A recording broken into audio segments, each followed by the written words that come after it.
حياكم الله أخواني. شاهدت إقالة المدرب دينيس الصربي مدرب النادي الفيصلي. هذه الإقالة لم تأتي من فراغ.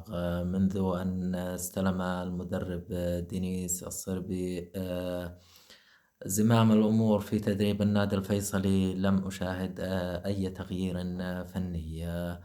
بل أن هو كان خلفا للكابتن جمال أبو عابد، ودينيس استلم الفريق في مرحلة حرجة، ولكن هذا لا يعني أن المدرب كان جيدا أو كان ممتازا أو كان ضعيفا.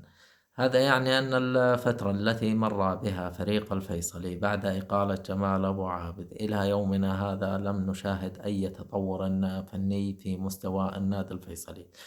لا ننكر عمل هذا الرجل. الرجل اجتهد، الرجل عمل الكثير، لكنه لم نشاهد أي بصمة جديدة على النادي الفيصلي.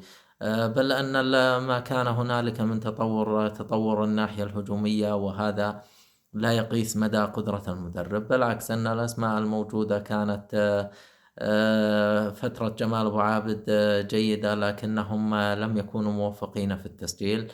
جاء دينيس، توفق أحمد العرسان وبرز نجمه وأصبح يسجل.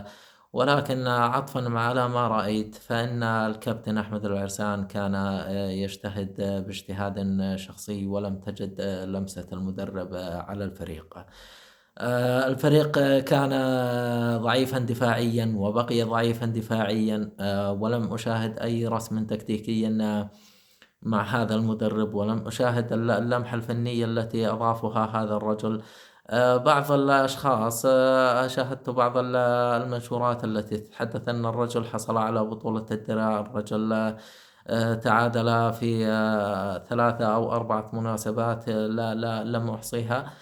خسر خسارة واحدة، وكان فيها بعض من الظلم التحكيمي. أنا لا أتحدث عن التحكيم، لكن لا يعني شرطا الإقالة تتم إذا كانت النتائج سلبية أو متدنية.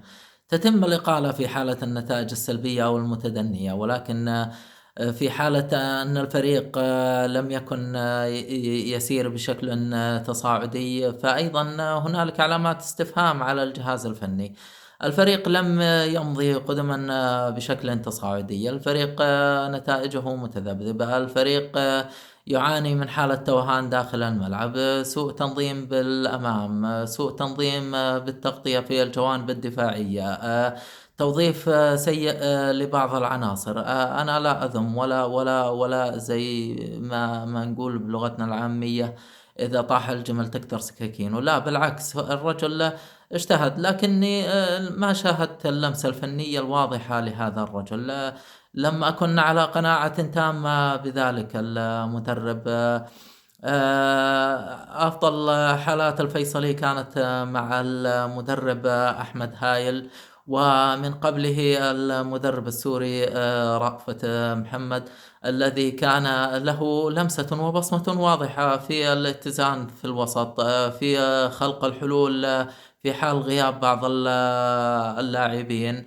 التمريرات في الأمام كانت ممتازة. تشاهد خطط هجومية يعني مميزة في ذلك الوقت. اليوم لا نشاهد تلك الخطط. اليوم نشاهد نزعات فردية. اليوم نشاهد اجتهادات فردية، ركلات حرة من أحمد العرسان، ركلات جزاء يعني مستحقة، اجتهادات فردية، يعني بين قوسين نظام الفزعة، يعني بالملعب، داخل الملعب مجهودات لاعبين فردية. لا يوجد لمسات، لا يوجد تكتيك، لا يوجد خروج بالكرة بشكل مناسب، لا يوجد بناء هجمة بشكل صحيح.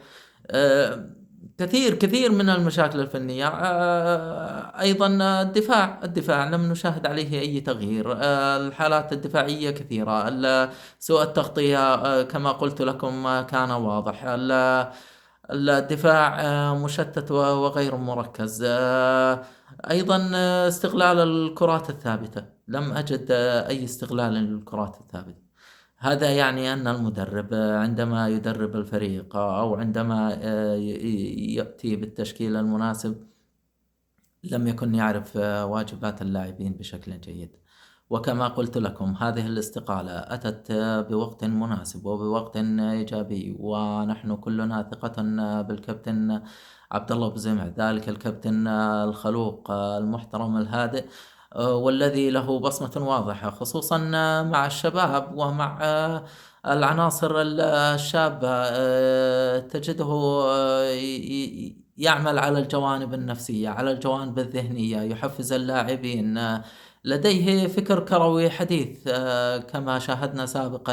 الكابتن عبد الله أبو زمع كان له بصمة واضحة في منتخبنا الوطني عندما كان مساعدا لعموته، بل أنه جاء مساعدا لعموته في عندما تلقى المنتخب الأردني في مباراة ودية ب5 أهداف أتوقع وقتها. كلنا كان يقول أن المنتخب الأردني لن يذهب بعيدا في آسيا، وشاهدنا المنتخب يتألق. أكيد الكابتن عبد الله أبو زمع له بصمات مميزة كانت مع عموته، واستفاد من خبرة المغربي عموته. أتمنى التوفيق للكابتن عبد الله أبو زمع. شكرا الكابتن دينيس، وشكرا لكم جميعا. أرجو منكم المتابعة والمشاركة والإعجاب.